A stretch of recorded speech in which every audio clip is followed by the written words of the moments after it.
Naozaj sa toho viac nedalo. Mal som tak málo času. Času si mal presne toľko, koľko si potreboval. Tak prečo to nevyšlo ako malo? To všetko. Pretože to už od začiatku nemalo výjsť, ty si to však nevidel. A teraz sa trápiš, že veci nevyšli tak, ako si chcel ty. Ale prečo? Pretože to bolí. Potom to znamená, že si naučený. Ľudia sa často pozerajú do minulosti, aby našli spomienky, ktoré ich boleli najviac. Pretože určitým spôsobom za ne boli radi, aj keď nevidia, že im to bráni posunúť sa ďalej. V minulosti hľadajú sami seba. V tom je ten problém. Takže vďaka minulosti sa nenaučím seba poznaniu?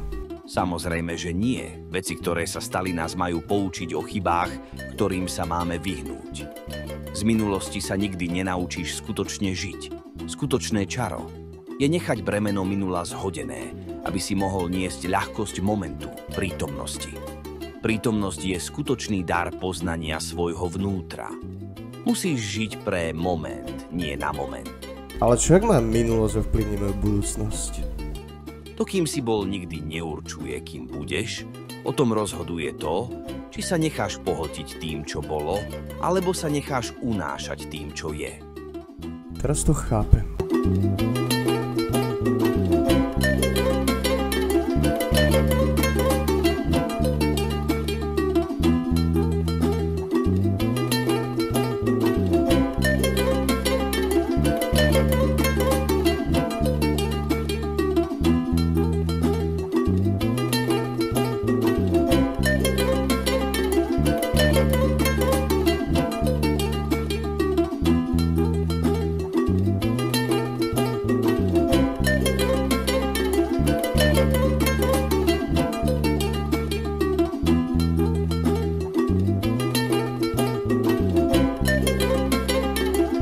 Pamätaj si však, každý máme na výber.